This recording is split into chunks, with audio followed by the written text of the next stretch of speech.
ಅಷ್ಟ ತಿಳ್ಕೊಂಡ್ ಕೂತು ಬಿಡುದು. ಏನು ದೇವನಾಮಣೆ ಇದು, ಈ ಜಗವೆಲ್ಲ ಇದೆಲ್ಲ ಅವಂದ ಐತೆಪ್ಪ, ಇದೆಲ್ಲ ಪರಮಾತ್ಮಂದ ಐತೆಪ್ಪ ಅಂತ ತಿಳ್ಕೊಂಡು ಮತ್ ನಾ ಸುಳ್ಳು ಹೇಳಕತ್ತಿಲ್ಲ, ಇದು ಕರೇನು ಐತಿದ್ ಮತ್ತ. ಯಾಕಂದ್ರೆ ನಾವು ಯಾರು ಇಲ್ಲಿ ಬರುವಾಗ ಏನೂ ತಂದಿಲ್ಲ. ಏನಾರ ತಂದಿವನ್ರಿ?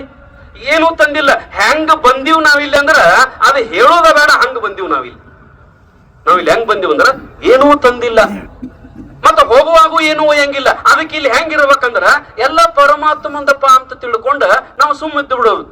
ಎಲ್ಲ ಶಾಸ್ತ್ರಗಳು ಅದನ್ನ ಹೇಳ್ತಾವ, ಉಪನಿಷತ್ತುಗಳು ಅದನ್ನ ಹೇಳ್ತಾವ, ವೇದಗಳು ಅದನ್ನ ಹೇಳ್ತಾವ. ಇದ್ದದ್ರೊಳಗ ತೃಪ್ತಿಯಿಂದ ಇದ್ದು ಬಿಡುವುದು.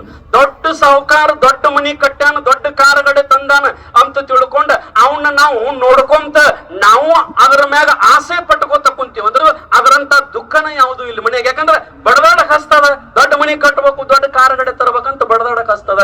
ನಮಗೇನು ಕೊಟ್ಟಲ್ಲ ಭಗವಂತ ಪತ್ರಾಸದ ಇರ್ಲಿಪ್ಪ ಮನಿ, ಅದು ನಾವು ಹುಲ್ಲಿನ ಗುಡಿಸಲನ ಹಾಕೊಂಡದೀವಪ್ಪ. ಇದ್ರೊಳಗನ ಆರಾಮ್ ಇದ್ದು ಬಿಡಬೇಕಂತ ನಾವು ಸಂಕಲ್ಪ ಮಾಡ ಮನಸ್ಸು ಮಾಡಿ ಇದ್ದು ಬಿಟ್ಟಿವಂದ್ರ ಅಲ್ಲಿರುವ ಆರಾಮಕ್ಕಿಂತಲೂ ಇಲ್ಲಿ ದೊಡ್ಡ ಆರಾಮ ಅದ, ಇಲ್ಲಿಯೂ ದೊಡ್ಡ ಆರಾಮ ಅದ. ಅಷ್ಟ ನಾವು ಕಲ್ಪನೆಯೊಳಗ ತಿಳ್ಕೊಂಡು ಬಿಡೋದು. ಏನು ಇದೆಲ್ಲ ಪರಮಾತ್ಮಂದ, ನಂದನ್ನುವುದೇನು ಇಲ್ಲ. ಶಾಸ್ತ್ರದೊಳಗ ಅಪ್ಪ ಅವರು ಸಹಜಾನಂದ ಅಪ್ಪಾಜಿ ಅವರು ವಿಚಾರ ಸಾಗರ ಹೇಳುವಾಗ ನಾವು ಕೇಳ್ತಿದ್ದೇವಲ್ಲ, ಬರೇ 2 ಮಾತು. ನಾನು ಒಂದು 4-5 ವರ್ಷ ಸಾಗರ ಚಂದ್ರೋದಯ ಕೇಳಿನಿ. ಅವ್ರು ಏನ್ ಹೇಳ್ತಿದ್ರಂದ್ರ ನಾನಲ್ಲ, ನಂದಲ್ಲ. ನೀವು ಒಮ್ಮೆ ಹೇಳ್ಬಿಡ್ಲಿಲ್ಲ, ಅದನ್ನ 2 ದಿವಸ ಹೇಳವ್ರಂತ ನನಗೆ ಹೇಳಾಕನ್ನ ಹಿಂಗಂತೀಯಪ್ಪ. ಪಂಡಿತ್ ಪಿತಾಂಬರಿಜಿ ಅವ್ರ ಅದನ್ನ 8 ಸಲ ಬರ್ದಾರಂದ್ರ ಒಂದು ಪುಸ್ತಕದೊಳಗ 1000 ಸಲ ಬರ್ದಾರ ಅದನ್ನ. ಏನು ನಾನಲ್ಲ, ನಂದಲ್ಲ. ಇದನ್ ನಿಮ್ಗೆ ಹೇಳ್ತನ್ರಿ, ಓಂ ನಮಃ ಶಿವಾಯ ಅನ್ನೋ ಮಂತ್ರಕ್ಕಿಂತಲೂ, ತತ್ವಮಸಿ ಮಹಾವಾಕ್ಯದ ಮಂತ್ರಕ್ಕಿಂತಲೂ ಈ ಮಂತ್ರ ನೀವು ಜಪ ಮಾಡಿದ್ರಿ, ಬೈಪಟ್ ಹಾಕಿದ್ರಿ ಅಂದ್ರ ಬಹಳ ಚಲೋ. ಇದು ನಾ ಮೇಲೆ ಹೇಳ್ತಿರ್ತೀನಿ ಇದನ್ನ. ಏನಂದ್ರ ಇದ ಸಣ್ಣ ಮಂತ್ರ. ಏನು ನಂದಲ್ಲ. ಇಷ್ಟ ನೀವು ಹೊಲಕ್ ಹೋಗುದ್ರಿ, ಹೊಲಕ್ ಹೋಗಿ ನಡ್ಬರ್ಕ್ ಹೊಲದಾಗ ನಿಂದಿರುದು, ಎಲ್ಲ ನೋಡುದು, ನೋಡಿ ಹೊಳ್ಳಿ ಬರುವಾಗ ಒಂದ್ಸಾರಿ ಮನಸ್ಸಿನಾಗ ಅಂದ್ ಬರುದು. ಏನು ಇದು ನಂದಲ್ಲ ಅಂತ ಯಾರಿಗ ಬರೆದು ಕೊಡಂಗಿಲ್ಲ. ನಿಮ್ ಹೆಸರ್ಲೇನ ಇರ್ಲದು, ಯಾರಿಗ ಬರೆದು ಕೊಡಂಗಿಲ್ಲ. ಅರ್ಬಿ ಅಂಗಡಿಯಾಗ ಒಳಗ್ ಬರುದ್ರೆ ಬಂದು ಕುಂಡ್ರುದು, ಕುಂತೇನ್ ಮಾಡುದು, ಗಲ್ಲೆ ಇರ್ಲಲ್ಲೇ ಅರಿವೆಲ್ಲ ಅದಾವ್. ಕುಂಡ್ರುವಾಗ ದೇವ್ರಿಗೆ ನಮಸ್ಕಾರ ಮಾಡ್ರಿ, ಬೇಕಾರೆ ಬಿಡ್ರಿ ಅನ್ಕೂಲ ಬಿಟ್ಟಿರುವಂತ ಫೋಟೋ ಹಾಕಿರ್ತೀವಿ ಮಾಡಬೇಕು. ಏನನ್ನೋದು ಕುಂಡ್ರುಕಿತ ಮೊದಲ ಇದು ನಂದಲ್ಲ ಇಷ್ಟಂದು ಕೂತು ಬಿಡುದು. ಅರಿವಿ ಹಂಗ ಕೊಡಂಗಿಲ್ಲ, ರೊಕ್ಕಕ್ಕನ ಕೊಡುದು ಅವನು. ಆದ್ರ ಒಂದ್ ಮಾತು ಮನಸ್ಸನಾಗ ಏನನ್ನೋದು, ಇದು ನಂದಲ್ಲ. ಕಿರಾಣಿ ಅಂಗಡಿಯಾಗ ಹಂಗ ಮನಿಗೆ ಬರ್ರಿ, 5 ಕೋಟಿ ರೂಪಾಯಿ ಮನಿ ಕಟ್ಟಿರಿ, ಮನಿ ಮುಂದೆ ಬಂದು ನಿಂತ ನೋಡುದು, ನೋಡಿ ಒಳಗ್ ಹೋಗಕ್ಕಿಂತ ಮೊದಲು ಏನನ್ನೋದು, ಇದು ನಂದಲ್ಲ. ಇಷ್ಟ ಅದನ್ನ ಯಾರಿಗೂ ಕೊಡಂಗಿಲ್ಲ, ಮನಿ ಯಾರಿಗೂ ಬರೆದು ಕೊಡಂಗಿಲ್ಲ, ನಮ್ಗ ಇರ್ಲ. ಅದು ಒಳಗ್ ಹೋಗುದು, ಹೋಗ್ಬಿಡುದು, ಎದುರುಗಡೆ ಹೇಂತ ಬರ್ತಾಳ ನೋಡುದು, ನೋಡಿ ಒಂದ್ಸಾರಿ ಏನನ್ನೋದು, ಇದನ್ ಜೋರ್ಲೆ ಅನ್ನಂಗಿಲ್ಲ. ಯಾಕಂದ್ರೆ ಮತ್ತಾಕಿ ಮಾಂಗಲ್ಯಂ ತಂತು ನಾನೇನ ಮಗ್ಗಲ್ದಾಗ ಕುಂಡಿಸ್ಕೊಂಡಿ ಮಾರಾಯ, ತಾಳಿ ನೀ ಕಟ್ಟಿ ನಂದಲ್ಲ ಅಂದ್ರೆ ಹೆಂಗಂತ ಕೇಳ್ತಾಳಕಿ. ಇದ್ರಿಗೆ ಬಂದಾಗ ಚಂದ ಹೆಂಡತಿಗೆ ನೋಡುದು, ನೋಡಿ ಮನಸ್ಸಿನಾಗ ನಂದಲ್ಲ. ಯಾಕಂದ್ರೆ ಇವ್ ನಮ್ ಜೊತೆ ಬರಂಗಿಲ್ಲ, ಮುಂದ್ ಬರಂಗಿಲ್ಲ.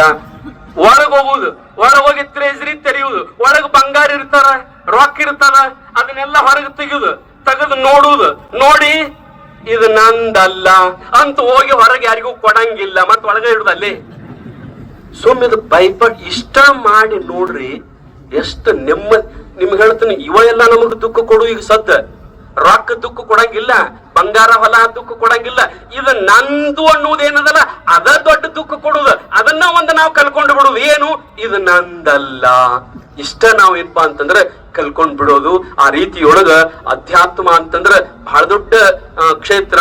ನಾವು ನೀವು ಎಲ್ಲರೂ ಎದುರ ಸಲುವಾಗಿ ಕೆದರಾಕತ್ತಿದೀವಿ, ಹುಡುಕಾಡಕತ್ತಿದೀವಿ ಅಂದ್ರೆ ಸುಖದ ಸಲುವಾಗಿ. ನಿಜಗುಂಡ್ರ ಅಂತಾರಲ್ಲ, ಎಲ್ಲವ ನಾರೈದು ನೋಡಲ್ ಇಲ್ಲೆನಿಸಿದ ನೇಹ. ಹೊರಗೆ ಹುಡುಕಾಡಬೇಡ್ರಪ್ಪ, ನಿಮ್ಮ ಹತ್ತಿರ ಆದ ಸುಖ ಸಾಕೆನಿಸದ ಸವೆಯದ ಬೇರೊಂದನು ಬೇಕೆನಿಸದ ಕಡೆಯೊಳು ತನ್ನ ಜೋಕೆ ಗುಂದದ ಸುಖವೇ ನಿಜ ಸುಖವೇ ಏಕಮುಖವಾಗಿರೆನ್ನೊಳು. ಎಷ್ಟು ಚಂದ ಬರೀತಾರ. ನಾವ್ ಅದನ್ನ ಬಿಟ್ಟು ಹೊರಗ ಅಲ್ಲದ ಹುಡುಕಾಡ್ತೀವಿ. ಮಣಿಯೊಳಗ ಏನ್ ಮಾಡ್ರಿ ಅಂದ್ರ ಎಲ್ಲಾನು ಮುಗಿದ ನಂತರ ಸಾಯಂಕಾಲ ಅಥವಾ ಮುಂಜಾನೆ ಒಂದ್ 10 ನಿಮಿಷ ಕಣ್ಣು ಮುಚ್ಕೊಂಡ ಭಗವಂತನ ಪ್ರಾರ್ಥನೆ ಮಾಡ್ಕೋತ ಸುಮ್ಮನೆ ಕುಂಡ್ರಿ. ಬಹಳ ದೊಡ್ಡ ಶಾಂತಿ ಅದ. ಸುಮ್ ಕೂತ್ರ ಸಮಾಧಾನ, ಓಡಾಡಿದ್ರ ಸಮಾಧಾನ ಇಲ್ಲ. ನೀವು ಸುಮ್ ಕುಂಡ್ರಾಕ ತಯಾರಿಲ್ಲ, ಯಾರು ಸುಮ್ ಕುಂಡ್ರಾಕ ತಯಾರಿಲ್ಲ. ಆ ರೀತಿಯೊಳಗ ಇವತ್ತು ಪುಣ್ಯಾತ್ಮರು ನೋಡ್ರಿ, ಪೂಜ್ಯ ಅಪ್ಪಾಜಿಯವರು ಅಲ್ಲಿಂದ ಬಂದಿದ್ದಾರೆ. ಮುಂಜಾನೆ ಪಾದಯಾತ್ರಾ ಪ್ರತಿನಿತ್ಯ ಮೊಬೈಲ್ದೊಳಗೆ ಈಗಾಗಲೇ ಬಿಟ್ಟಿದ್ದಾರೆ. ಆ ಎಲ್ಲ ನಾವು ಹೆಂಗ್ ಬರ್ಬೇಕು ಹೆಂಗ್ ಕೊಂಡಿರ್ಬೇಕು ಅಂತ ತಿಳ್ಕೊಂಡ ಆ ರೀತಿ ತಾವೆಲ್ಲ ಮಹಾಲಿಂಗಪುರದ ಸದ್ಭಕ್ತರು ಇನ್ನೊಂದಿಷ್ಟು ಹೆಚ್ಚಿನ ಜನಸಂಖ್ಯೆಯಲ್ಲಿ ತಾವು ಬಂದು ಈ ಕಾರ್ಯಕ್ರಮಕ್ಕೆ ಪೂಜ್ಯರ ಆಶೀರ್ವಚನವನ್ನು ತಾವೆಲ್ಲ ಕೇಳಿ ಪಾವನರಾಗ್ಬೇಕಂತ ತಿಳ್ಕೊಂಡ ತಮ್ಮೆಲ್ಲರಿಗೆ ತಿಳಿಸಿ 2 ಮಾತುಗಳಿಗೆ ವಿರಾಮ ಮಾಡೋಣ.